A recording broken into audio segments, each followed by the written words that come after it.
So this was the big story. Kidnapping is out. So we found out that Obama, Trump, and Biden are in on this, right? And that the Trump administration was literally talking about and trying to find ways to kill Julian Assange. It says kidnapping, assassination, and a London shootout inside the CIA's secret war against WikiLeaks. Discussions over kidnapping or by the way, this story was pretty much written by Max Blumenthal in the Gray Zone in May of 2020. It took Michael Isikoff and the rest of these guys a year and a half to catch up to the Gray Zone. Discussions over kidnapping or killing Assange occurred at the highest levels of the Trump administration, said a former senior counterintelligence official. There seemed to be no boundaries. Senior officials inside the CIA and the Trump administration discussed killing Assange, going so far as to request sketches or options for how to assassinate him. This is real. Pompeo and others say the agency proposed abducting Assange from the embassy and surreptitiously bringing him back to the United States via a third country, a process known as rendition. Okay. One of the officials said he was briefed on a spring 2017 meeting in which the president asked whether the CIA could assassinate Assange and provide him options for how to do so. So let's remember, first of all, give me a bunch of options. Formal, informal, cheap, expensive, something with flowers, something without, cannoli. I want options. But this at the same time as Trump was trying to find out a way to assassinate Assange, my old employer, the Young Turks, were smearing him as working for Assange, as working for Trump. That's how deranged people who are Democrats are. The conversations were part of an unprecedented CIA campaign directed against WikiLeaks and its founder. The agency's multi-pronged plans also included extensive spying on WikiLeaks associates, sowing discord among the group's members, and stealing their electronic devices. It's a pretty familiar playbook, by the way. There was a reticence in the Obama administration at a high level to allow agencies to engage intelligence collections against WikiLeaks, and that changed in 2013 when Edward Snowden, a national security agency contractor, fled to Hong Kong with a massive trove of classified material, some of which revealed that the U.S. government was illegally spying on Americans. In the wake of the Snowden revelations, the Obama administration allowed the intelligence community to prioritize collecting on WikiLeaks. The CIA assembled a group of analysts known unofficially as the WikiLeaks team in its Office of Transnational Issues with a mission to examine the organization. Still chafing at the limits in place, top intelligence officials lobbied the White House to redefine WikiLeaks as some high-profile journalists as information brokers, which would have opened up the use of more investigative tools against them, potentially paving the way for their prosecution. Among the journalists, some U.S. officials wanted to designate as information brokers were Glenn Greenwald, then a columnist for The Guardian, and Laura Poitras, a documentary filmmaker who had both been instrumental in publishing documents provided by Snowden. In a statement to Yahoo News, Laura Poitras said to classify herself, Greenwald and Assange, as information brokers rather than journalists are bone-chilling and a threat to journalists worldwide. I am not the least bit surprised that the CIA, a longtime authoritarian and anti-democratic institution, plotted to find a way to criminalize journalism and spy on and commit other acts of aggression against journalists, Greenwald said. And I just want to show you this video to show you this was the guy in charge of lying and targeting Glenn and targeting Julian Assange. What's the cadet motto at West Point? You will not lie, cheat, or steal, or tolerate those who do. I was the CIA director. We lied, we cheated, we stole. It was like we had entire training courses.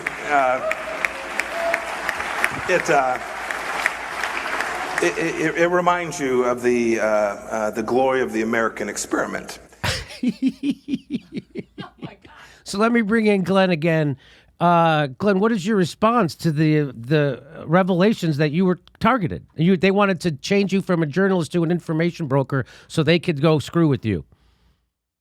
So, as I said in that quote, it's the opposite of surprising. It would be surprising to me if the CIA hadn't been doing that, not just against Julian, but also against myself and Laura. At the time of the reporting in 2013, people, I think, either didn't know this or have forgotten that what happened was I went to Hong Kong to meet with Snowden. I spent roughly 2 weeks there. That was when we began publishing the first 5 or 6 stories. It was when we unveiled him to the world. in a video interview, and it became obviously the biggest story, biggest news story in the world. And my intention was to travel back to Brazil by first going from Hong Kong to New York, doing a bunch of media, going on TV shows, talking to the American public about what these revelations signified and why they were so important and why we were doing what we were doing and what our intentions were, and then to fly back to Rio de Janeiro, where I lived at the time and still do. And my lawyers at the time that were provided by The Guardian, who were very, very closely connected to the highest levels of the Obama Justice Department, the kind of people who could pick up a phone and call and get Eric Holder on the phone, who had worked with him in law firms and the like, warned me very strenuously not to do that. They said they thought that was extremely dangerous and ill-advised for me to go back to my own country because of the risk that very likely I would at least be served with a subpoena and perhaps even arrested, that this is what they were hearing from inside the government. When you hear that from your own lawyers, you take that seriously. So I avoided the U.S. I flew back to Brazil through Dubai. And for the next year, I did not leave Brazil because the U.S. government, publicly and privately, were threatening us with arrest. James Clapper, who now works at CNN and was the person who kind of prompted Snowden to come forward in the first place when he went to the Senate and denied illegally by lying that the NSA collects huge dossiers on millions of Americans when Snowden had in his hand the evidence that he did exactly that, the NSA did exactly that, would constantly refer to us not as journalists, but as aiders and abettors of the fugitive or participants in this crime ring, clearly trying to lay the foundation for us to be prosecuted and classify us as something other than journalists. Remember that as well, my husband was detained by the British government when he flew to Germany to meet with Laura because I couldn't, to pick up a part of the archive that had become corrupted and that she fixed. And when he was flying back to Brazil through Heathrow, he was detained under a terrorism law for 11 hours, threatened with prosecution, only allowed to leave when the Brazilian government made an enormous diplomatic scandal about it. And the whole time I had been hearing from journalists, from people inside the government, from my lawyers, that they were very serious about trying to potentially prosecute us. And that's why, Jimmy, nothing makes me sicker than watching over the last 5 years the Democratic Party venerate this agency that has done nothing but, kill people and assassinate dissidents and kidnap people and overthrow democratically elected governments, all while pretending to be so offended that Russia put up a few Facebook bot pages and Twitter bots as though that kind of interference compares in any way to the massive crimes that the CIA has been committing. It additionally makes me sick to listen to the Obama administration or the Biden administration pay homage to the vital importance of a free press during the Trump years when I knew that the CIA had been doing this. They prosecuted Assange. The Biden administration is responsible for Julian Assange, arguably the most important journalist of our generation in the Western, part of the world, to be rotting in prison. And so, a lot of it is vindication because we did know about it at the time. I'm glad that it's finally reported. The other thing I would say is when I was criminally prosecuted, when the Bolsonaro government tried to indict me last year because of the reporting that I did here in Brazil based on a large archive, that is the theory that they used. The justice minister, Bolsonaro's justice minister, Sergio Moro, who was the target of our reporting, I remember he testified early on in the reporting for 9 hours in front of the Brazilian Senate. And every time my name came up, he would only refer to me as an ally of the hackers or as a member of this criminal ring. Never once a journalist, being very careful to lay the foundation with this theory that they're using against Assange, that the CIA wanted to use against me and Laura, to just reclassify us. So now suddenly you're not a journalist in the government's eyes and you have no protection, so you can go to prison for reporting. It's an incredibly menacing theory. It's why the imprisonment of Julian Assange is the greatest threat to press freedom by far over the last 5 years, certainly infinitely more dangerous than, say, mean tweets by Donald Trump about Jim Acosta or Chuck Todd. And yet the media essentially ignored this story, this news story, is ignoring the imprisonment of Assange, largely for the same reason that we just got done talking about, which is Julian never wanted a job with them either. And they know that he's broken more big stories than all of them combined. So he's constantly a mirror that is held up that shows them that what they pretend to be is not in fact what they are, that Julian is that, which is why the CIA targeted him. And, I think that it just shows that this fraud that the media does of pretending to care about press freedom is just so, such a pretense, because when there's true threats to press freedom, like the CIA targeting people like me and Laura and what they plotted to do to Julian, they don't actually care. No, not at all, which is amazing. No, when you say a threat, so what they're doing to Julian Assange is a threat to press freedom. I don't think it's a threat anymore. That it's actually what they're doing to press freedom. They've done it. They've made people afraid to publish the crimes of government. And now if you do that, this is what's going to happen to you. So I think it's beyond a threat, right? Yeah. I mean, I think that the way that journalists who work at media corporations justify their indifference is by saying, I'm not like him. I'm a real journalist, which is such a fucking joke, right? Because he's actually the one revealing the secrets the government doesn't want people to know, which is what journalism is. And they're the ones calling on the opponents of the government to be censored or imprisoned. But so they tell themselves, I don't have to worry about that. So what I mean by a threat is simply that if they succeed in extraditing him to the U.S. and then prosecuting him under this theory and making this theory that the Bolsonaro government tried to use with me, that the CIA tried to use against Julian back in the Obama years and against me and Laura, of simply calling us something other than journalists, every journalist who does real journalism is going to be endangered by that theory. And I just want to show people how you responded. You said nobody mindlessly repeats CIA fairy tales like liberals do. The CIA winds them up and their mouths start moving. The article I just showed you, even says the intelligence community knew it had no proof Assange was an agent of Russia. They'll go to their grave insisting otherwise. And I just want to show this video. This is the kind of stuff that you'll only hear from Julian Assange. And he's talking about, well, you say more truth in this 27-second clip than in what most journalists who hate Julian Assange have brought to the public in their entire lifetimes combined. That is why they don't care if he rots in prison. He's a mirror, like you said, constantly reminding them of what they claim to be but are not. And here it is. Because the goal is not to completely subjugate Afghanistan. The goal is to use Afghanistan to wash money out of the tax bases of the United States, out of the tax bases of European countries, through Afghanistan and back into the hands of a transnational security elite. That is the goal, i.e. the goal is to have an endless war, not a successful war. And so there he lays it out. They never wanted to have a successful war in Afghanistan. It was to have an endless war, and they had one for 20 years. That's amazing that they were able to pull that off. And you say here about the ACLU, you mentioned they quietly signed on to a letter in February. I didn't know that. 2021, that virtually every other civil liberties and press freedom group signed that urged the Biden DOJ to stop prosecuting Assange and warned of the dangers to press freedom, but Biden has ignored them. So here is Joe Biden and Kamala Harris being just as big of an enemy to the press, journalism, and no one cares. And it's just amazing how you could get in trouble for talking to Tucker Carlson, but they voted for Joe Biden, who is responsible for the current private prison industry, architect of it. He was overseeing all those years of war. Didn't prosecute torture. I mean, every horrible thing you could think of, Joe Biden is.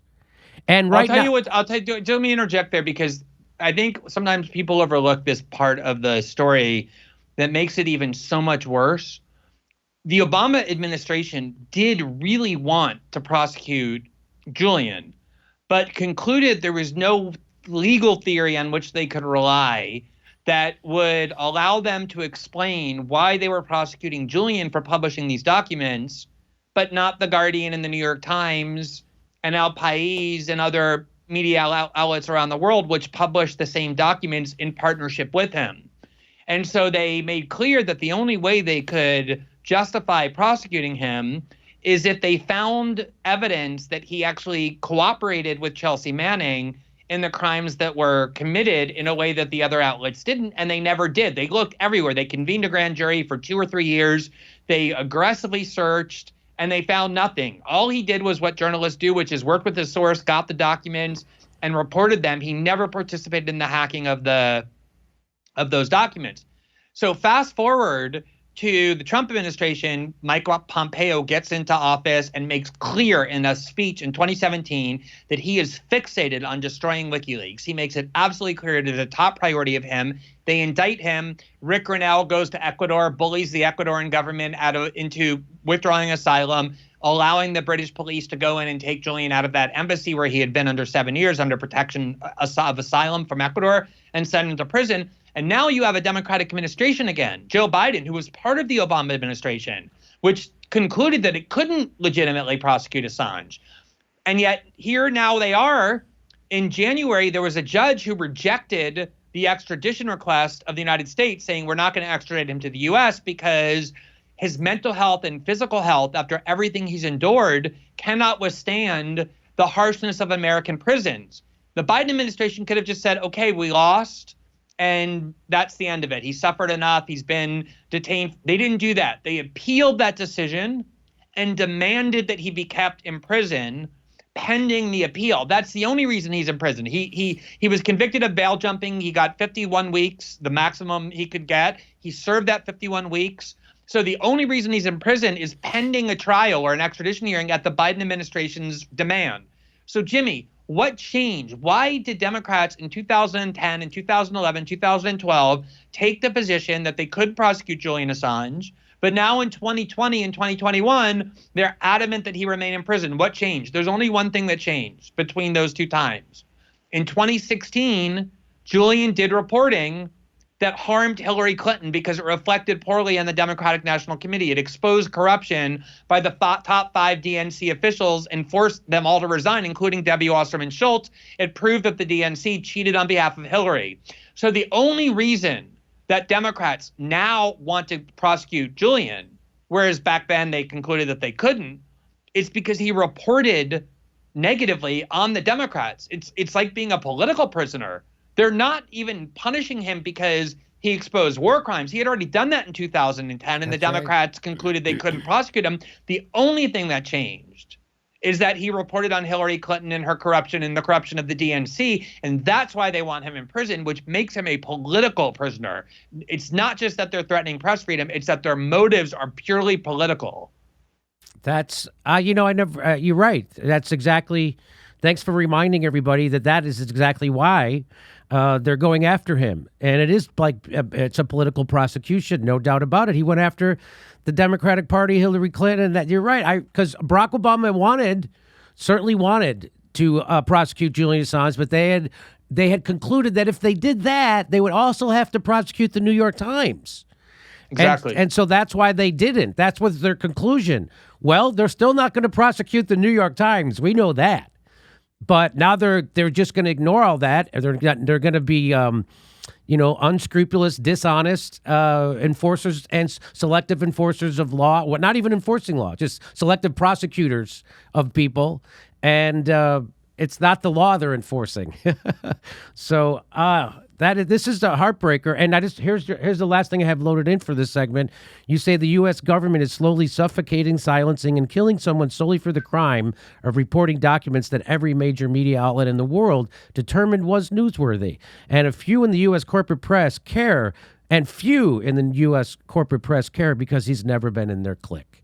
The herd mentality of U.S. establishment media, it is you can't overstate it.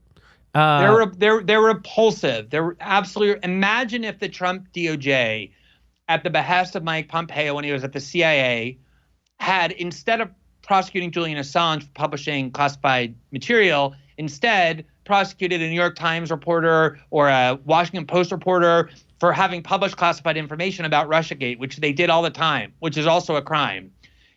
The uproar would have been deafening. It would have been deafening. It would have been the only thing anyone talked about, and rightfully so. But because it's not someone who works for the New York Times or the Washington Post, but this kind of strange Australian who never wanted to be friends with them, it's not even that they don't give a shit. They support the prosecution. Yes. They want to see him punished. They want to see him go away. They want people who not only their competitors to be extinguished, they want that guy to be extinguished for sure. We're doing a live Jimmy Dore show in Sacramento, October 3rd. We just added a second show. Plus, we're doing stand-up comedy in Florida, in West Palm Beach, and Dania. And then we're going to Buffalo, Baltimore, Tempe, and Portland. Go to jimmydorecomedy.com for a link for all our tickets.